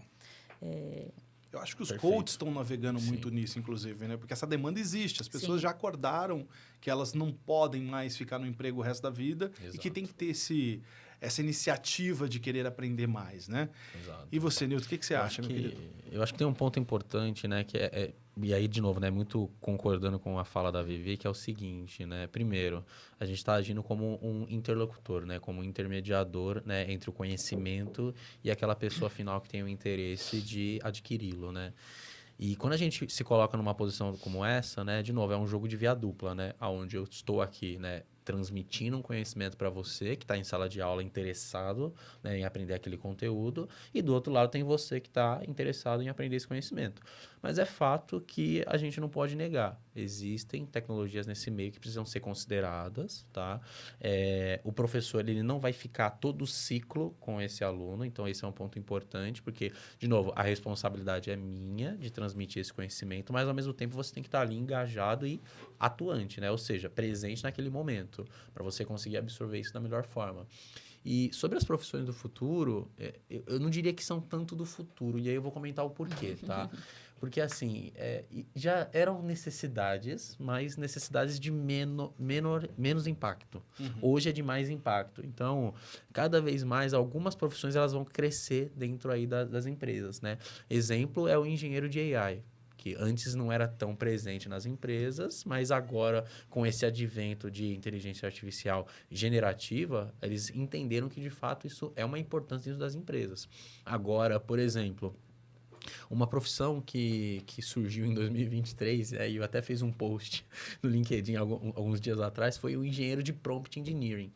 Isso, para mim, foi a maior besteira que aconteceu. As pessoas acharem que realmente vai ter uma profissão para engenheiro de prompt. Até porque, assim, a tecnologia emergente está se ajustando. Então, assim, se ela chegou até o ponto de te entender, é isso. Por que você acha que você vai ter que fazer um curso para poder se explicar para ela? Exatamente. Mas tem gente postando nisso forte. Hein? Não, eu tenho ido a alguns eventos de AI que o pessoal está postando Exato. E para mim é a maior besteira do mundo, porque assim, prompt não é uma profissão, mas sim uma habilidade, né? Que você vai cada vez mais desenvolver ela, sim, mas ela não vai ser o principal core. É porque eu acho que talvez nem seja habilidade, talvez seja hoje uma limitação da tecnologia que em algum momento vai ser superada. Então, Exato. hoje você precisa ter uma habilidade porque a tecnologia explicar. ainda está limitada. Exato. Quando ela chegar a uma... De novo, não é super inteligente, não vou falar de consciência, Sim. né? Não entrar em questões apocalípticas. Mas verdade. a partir do momento que essa questão semântica for superada, entendeu? Perfeito. Poxa, essa habilidade, concordo com você, se torna desnecessária porque isso é uma total. limitação que existe, Exato. que não existirá, né? Sim. Mas, perdão, só Não, vou fazer essa... E faz todo sentido, tá? Visto que hoje, por exemplo, o ChatGPT já tem uma nova melhoria que você consegue perguntar por voz. Falar. Isso que eu tava Exato, que é o pensando. famoso speech to text. Sim. Isso não existia antes, agora existe. Quem sabe o que está por vir, né? Mas o que eu acho que é interessante mencionar, né? Eu participei de um evento muito interessante que aí, de novo, a gente está vendo muitos eventos de tecnologia acontecendo ao mesmo tempo, né? Alguns muito, né, explosivos, outros mais conscientes, né? E eu fui num evento muito interessante que menciona que a gente está vivendo a primeira onda de AI, né, dentro da sociedade. E aí, que ainda tem muita coisa por vir ainda. Então, a gente está numa etapa agora de conscientização, maturidade, né, implementação dentro das empresas, mas que a segunda onda ela vai ser muito mais potente do que essa primeira. Então, eu diria que assim, né, o futuro... Assim, essas habilidades, né, como SQL, como Python, como ferramentas ali, elas vão ser necessárias, mas a pessoa que entender que não só isso é importante, mas também as habilidades, né, de relacionamento, de saber se portar numa apresentação com executivos, né, de, enfim, se relacionar com pessoas da melhor forma, é isso que vai garantir que ela continue se mantendo competitiva, né, que se mantenha estratégica dentro da carreira. Por quê? Porque, de novo, a tecnologia ela não é um fim. Ela é o meio. Sim. Então, Exatamente. esse é o ponto importante. A gente tem acesso a tudo isso hoje, que legal. Mas como é que a gente usa isso para potencializar ainda mais a gente como profissional? E como que a gente se mantém competitivo, por exemplo, né, no mercado de trabalho? Então, essa é a minha visão sobre isso. Eu acho que não é só sobre tecnologia, mas também habilidades que você não aprende tradicionalmente em sala de aula, mas que são importantes para te manter competitivo dentro das oportunidades que o mercado traz para você. Não, bacana. E sendo até justo, assim, eu vou colocar no link aqui embaixo depois, mas tem uma seção do GovBR que tem mais de 300 cursos desses de 30, 50 até 80 horas, que estão entre ali, desde cursos de soft skill Sim. até mesmo cursos técnicos, especificamente. Tem curso até de Power BI, para você ter Sim. ideia lá dentro, entendeu? De graça. Então, a gente vai colocar no link aqui embaixo para quem estiver assistindo poder Perfeito. acessar. Mas talvez falte como medida divulgar mais isso. Sim. Né? Eu fiquei sabendo por uma amiga que é professora, que achou por um acaso, né? E aí eu tenho tentado também espalhar. Mas, poxa, poderia ter campanhas Sim. do governo, né? Exato. Falando Sim. desse tipo de coisa. Então, obviamente, sem querer entrar na questão política aqui, não é esse o nossa finalidade, mas a gente sente falta desse tipo de medida, né? Seja qual for o governo. Mas entrando ainda, ou melhor, entrando não, né? Sendo um pouco mais exaustivo ainda nessa questão da recapacitação, né? Vocês acham hoje que... E aí, Vivi, até mais por conta dessa sua bagagem pedagógica hoje, vocês acham que existe uma limitação de idade para quem não fez isso? A gente sabe que dentro da pedagogia, né? E aí a Waldorf trabalha muito isso, que é quase que, para quem é de tecnologia, é quase que a formatação do cérebro, né? Ou seja, é formatar o fisiológico para que depois a gente consiga ali ter condições de gerar sinapses e alguma cognição de entendimento, de experiência em cima daquilo, né? Mas você acha que uma pessoa que talvez não tenha passado por isso, existe alguma ali... Isso torna mais... Uma pessoa que não é autodidata, nunca foi, sempre precisou de um tutor, de um mediador, como dizia o Vygotsky lá, né? Você acha que essa pessoa hoje ela tem condição de mudar essa parte do perfil dela? Ou, na verdade, isso já sempre foi intrínseco porque essa mediação sempre existiu de outras formas? Como eu disse, desde uma matéria no jornal, a uma televisão, né? Exato. Olha, capacidade e condição acho que todos temos, assim, para mim o ser humano é potência, sempre, verdade. potência.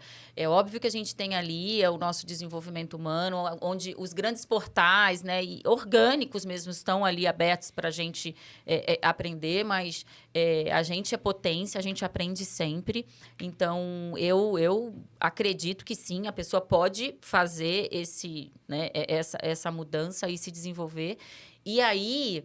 Mais uma vez, né? Aí é uma questão muito estudar, o estudar sozinho, o você ter esse clique é algo que requer esforço efetivamente. E aí existem vários...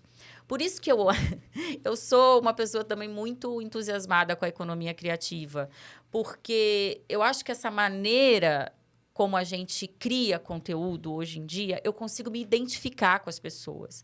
Então, às vezes, a pessoa está lá... Enfim, a pessoa não tem a menor organização da rotina, ela não sabe o que fazer, mas tem um influencer lá, cara, que tem uma fórmula tal, ou que ela olhou, pô, fala do meu jeito, mora no meu bairro. Cara, eu tô vendo que ele veio da mesma trajetória que eu. Realidade. E ele mudou. E a pessoa... Então, assim, para mim, essa é uma das grandes maravilhas, né, da internet, das redes sociais. Como é que a gente consegue, a partir dos bons exemplos, né, a gente se identifica e, putz, eu vou seguir aquela pessoa, eu vou aprender. E isso acontece muito, assim. Lá também, nesse movimento que a gente está de desenvolver cursos livres, né, a gente procura essas pessoas com trajetórias profissionais singulares, mas também querendo muito facilitar essa ponte, sabe? Poxa, eu vou aprender ou com alguém que é muito parecido comigo, ou com alguém que eu quero ser. É o inspiracional, sabe? Nossa, é isso. Virei a chave, entendeu? E aí eu vou até trazer uma frase sua aqui, de quando a gente estava conversando lá no início, né? Que é isso, assim, se quem entende sobre aquele assunto ou sobre aquela questão não se colocar, vai vir esse monte de influencer que muitas vezes é raso. Sim. E vão pregar coisas como o que você precisa fazer nesse momento é aprender inteligência artificial. Quando, na verdade, olha só, nós estamos há quase 1h30 num papo aqui, e a conclusão que eu chego nesse nosso papo é que, assim, as soft skills, né? Ou seja, aquelas ferramentas muito mais humanas, né? Ou seja, muito mais a sua postura diante de situações é muito mais valiosa do que um conhecimento técnico específico. Não porque você vai ficar sem o técnico, mas porque essas questões, né, essa sua postura vai te permitir alcançar aquele técnico, né? Então, ou seja, de novo, se as pessoas que sabem a respeito, né, não se colocam para falar, vão vir um bando de influência e dizer: olha, não faz faculdade não, porque um motorista de Uber hoje ganha mais do que um engenheiro formado, né? E que hoje aprenda IA, porque o futuro é IA, e IA você vai resolver a vida, né? Então... Eu vou dar um exemplo também colaborando com o que você falou, André, que é o seguinte, né? Inclusive foi numa oportunidade que tivemos de trabalhar juntos. Eu dominava dados, mas as pessoas que trabalhavam comigo não dominavam. E aí eu tinha o papel, né, a responsabilidade de ensinar essas pessoas. E aí foi a virada de chave. Quando eu comecei a entender que, na verdade, não é o que eu sei, mas a forma como eu compartilho, como a forma como eu ensino, como eu conscientizo, isso foi o que me continuou me levando para cima. Então, eu vou dar um exemplo que eu tive que chegar num diretor de marketing e explicar a parte de dados do departamento. Foi aí onde foi a minha principal virada de chave. Por quê? Porque era uma pessoa que não era consciente com tecnologia e com dados e começou a olhar isso depois que teve essa conversa comigo. Então, esse é o exemplo prático. Não é só sobre a tecnologia, mas sim o que ela pode te proporcionar. E ela me proporcionou essa situação onde eu tive uma visibilidade interessante. E depois desse momento específico, cara, assim, eu fui basicamente considerado como referência naquele momento. Soft skill de novo, Soft skill de novo, seja, total. Não basta aprender, saber fazer, né? Tem que saber explicar o que você faz. É né? Isso. Saber se comunicar. Bem, para encerrar, eu queria pedir para vocês, cada um de vocês, listarem. Então, já que a gente acabou concluindo aqui que a grande diferença não é a IA, né? Na verdade, é a nossa postura com relação ao estar sempre aprendendo, né? Eu queria que vocês listassem 3 soft skills que vocês acham mais importante, dado esses cursos de extensão que a gente pode indicar para as pessoas. Se vocês fossem indicar para um amigo agora, para um filho, né, para um irmão, alguém muito querido, que você quer que se dê bem, né? O que vocês indicariam? 3 só. Boa. Os 3 principais que vocês acham. Pode começar. O André sempre vem com essas perguntas, né? Bate pronto, né? Pode ir, Vivi. Pode. Olha... Algumas eu já falei aqui, mas vou começar por uma que eu não falei, mas que eu acho muito importante, que é a comunicação, em termos de soft skills. E eu seria um pouquinho mais específica, com a comunicação não violenta, porque eu acho que é, inclusive, uma habilidade e é uma técnica também, que você também rola um autoconhecimento, mas também uma criação de vínculo com o outro. Então, acho que comunicação é uma soft skill super importante. O pensamento crítico, porque é a partir do pensamento crítico que você vai conseguir separar lé de cré. É a partir do pensamento crítico que você vai conseguir se diferenciar da IA, por exemplo, né? Fake news do fato. É o pensamento crítico que vai você viver ali situações ambíguas do trabalho. Então, comunicação, pensamento crítico e, para mim, também resolução de problemas, cara. Como é que você, né, avalia uma situação, levanta os dados necessários, as informações necessárias para endereçar, assim. Para mim, acho que são as 3, assim, que pelo menos eu também sou líder. É isso que eu procuro também desenvolver muito lá com os meus times. Sim, perfeito. Não, muito legal. Eu acho que eu concordo com essa primeira que você trouxe, né, de comunicação não violenta, mas eu mudei a visão que eu tinha sobre isso ao longo dos últimos anos, que é o seguinte, né? O que é uma comunicação violenta? Não necessariamente é você brigar com alguém, mas é aquela comunicação que você pode agredir um pouco, né? Pegar um pouco mais pesado, de uma forma que essa pessoa não vai entender o que você está falando. É a famosa alfinetada por sarcasmo, né? É isso. Isso, para mim, é uma habilidade que é fundamental. Que é o seguinte, é você conseguir conversar com qualquer pessoa diferente, de qualquer nível, e conseguir navegar com tranquilidade. Eu concordo super, comunicação não violenta é muito importante. Empatia, tá? Para mim, isso está enraizado e cada vez mais, né, consciente disso, que nem todo mundo vai ter o mesmo conhecimento, todo mundo vai estar ali num objetivo. O grande objetivo é quando você se coloca numa posição empática, né, de estou aqui, né, e preciso compartilhar isso com alguém, e você entender que você está numa posição de professor e uma pessoa de aluno, e obviamente, se essa pessoa está numa posição de aluno, muitas vezes ela está ali porque ela quer aprender o que você sabe. Então, a empatia de você saber isso e você explicar de uma forma leve, isso para mim é muito importante. O terceiro que eu colocaria, muitas pessoas podem achar que, na verdade, é um conhecimento técnico. Mas eu diria que eu tenho a visão que ele é um conhecimento, né, de habilidade, realmente, que é a lógica. Lógica no sentido do quê? De resolução de problemas, resolução de conflitos, né? Deveria ser ensinado desde o ensino fundamental 1, né? Exato. Filosofia, gente, né? Filosofia faz falta. O mundo faz está muito faltando, falta. acho que está Na faltando escola. isso no mundo. Sim. E o ponto é que lógica, né? Muitas pessoas remetem à lógica de programação. Mas, na verdade, eu estou falando de lógica de situações, como... A psicologia define isso como, na verdade, inteligência fluida. Exato. Que é justamente a sua capacidade de resolver um problema novo sem depender do conhecimento que você adquiriu na escola ou por meio de outra pessoa. Exato. Não, Falta, excelente. acho que Falta. E, enfim, você comentou desse ponto e me remeteu aqui. Eu acho que vou colocar só mais um nessa lista, se você me permite, claro.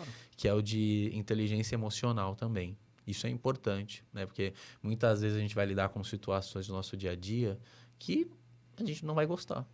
Esse é o fato. Mas você não está no controle da situação. E você ter uma inteligência emocional para você entender que nem sempre as coisas vão ser da forma que você quer, também faz parte do jogo. Sim. E aí você se coloca numa posição de maturidade, né? De ser um profissional maduro, de entender como é que o jogo funciona. Acho que é um pouco disso assim que eu considero, André. Bacana. Eu vou dar meus 2 centavos de contribuição nessa também, porque é um assunto que eu gosto bastante. Eu incluiria aí a questão do pensamento analítico. Então, para a gente ter o pensamento crítico, a gente tem que... Porque senão fica só a crítica pela crítica, né? Sim. Então, poxa, acho que é bom criticar, é bom entender, é bom validar, não ser uma parabólica, né? Então, não receber simplesmente todo... Mas conseguir também analisar um pouco daquilo, né? Então, pensamento analítico, pensamento sistêmico, que diferente do analítico é conseguir olhar o todo. Às vezes é isso, a gente tem que dar uns 2 passos para trás e entender, conseguir ver o todo. E, por último, a questão do autodidata, ou seja, buscar aprender, por mais que seja difícil, requeira disciplina, né? Eu acho que é um caminho, principalmente nessa vivência nesse novo mundo que a gente está vendo, né? Não, perfeito. Bem, para encerrar, então, eu queria pedir para vocês dar um último recadinho. Aí, na sequência, podem passar as redes sociais para o pessoal seguir, onde o pessoal encontra vocês. Legal. Então, último recado e redes sociais para o pessoal encontrar vocês. Legal. Por favor. Não, pode começar. Então tá bom. Não, acho que assim, primeiramente agradecer, né, de novo aqui o convite, né? Até a gente comentou antes de começar, né, que a gente ia aprender muito. Eu tive uma visão aqui junto com a Vivi muito interessante, né, do ensino pedagógico, né, que hoje, embora eu seja professor de MBA, assim, a gente entende que tem diversos universos de ensino, né? E beleza, minha especialização é muito mais ensino superior. Você trouxe uma visão aqui muito interessante e, de novo, queria parabenizá-la. Eu acho que assim, né, o profissional do futuro, né, do presente e do futuro, ele não vai ser mais só aquele bom executor, né, aquele bom apertador de parafuso ou fazedor de dashboard, né?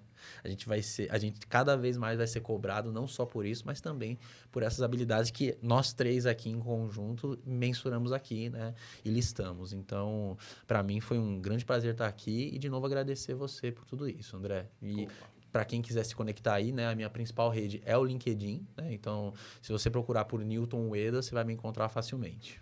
Maravilha, Nilton. Obrigado novamente. Vivi? Eu também queria agradecer imensamente, gente. Eu aprendi infinito aqui. Muito, muito, muito. Agradeço bastante. Acho que o que ficou aqui para mim, que é algo que popula a minha cabeça atualmente, é o quanto que a educação, por conta da tecnologia efetiva, no atual momento, principalmente muito por conta da inteligência artificial, o quanto que a educação está tendo a disrupção, a oportunidade de disrupção, mas está levando ela para um lugar incrivelmente paradoxal, que é o quão necessário o quão importante é para a educação trabalhar as questões comportamentais e humanas, né? Que é exatamente isso que vai desenvolver e capacitar o ser humano ao melhor uso da tecnologia e da inteligência artificial, porque a questão técnica é importante, mas ela está virando uma commodity, né? Total. Então, assim, é muito incrível isso, né? Que em 2024, diante de tudo que a gente está vendo, eu acho isso incrível, né? Para mim, em termos de educação, o mais importante é como é que eu preparo esse ser humano a ser cada vez mais humano, né? Então, para mim, é isso que fica. A minha principal rede social também é o LinkedIn, Viviane Mendes Machado. Perfeito. Você vê que a conclusão é essa, né? Ou seja, maximização do hardware. Qual hardware? Esse aqui. O cérebro. Né? Então, ou seja... E do coração também. Também, está precisando muito. Esse do coração, acho que a gente não vai ter tempo aqui, mas isso é assunto para um outro episódio, mas eu acho muito que está faltando filosofia no mundo. Né? A gente às vezes fala de religião, mas quando a gente olha para o passado, a religião tinha esse papel de trazer um pouco das questões filosóficas. Sim. Então, acho que um pouco dessa mente autocrítica, pensamento sistêmico, analítico, a religião trazia através da filosofia, de você parar para refletir. Acho que a gente está perdendo isso. Como as pessoas estão se distanciando da filosofia há muito tempo e agora da religião, a gente está perdendo esse contato com os métodos reflexivos. Excelente. Parar, refletir, absorver, né? Então, muito interessante isso. Para você, tecnauta, que nos acompanhou até aqui, meu muito obrigado, né? Espero que você tenha gostado. Os convidados incríveis que a gente trouxe para discutir esse assunto, um assunto que está em voga, todo mundo está buscando se capacitar, buscando novas capacidades para se colocar bem no mercado. Espero que você tenha gostado e espero para você num próximo papo. Muito obrigado. Tchau, tchau.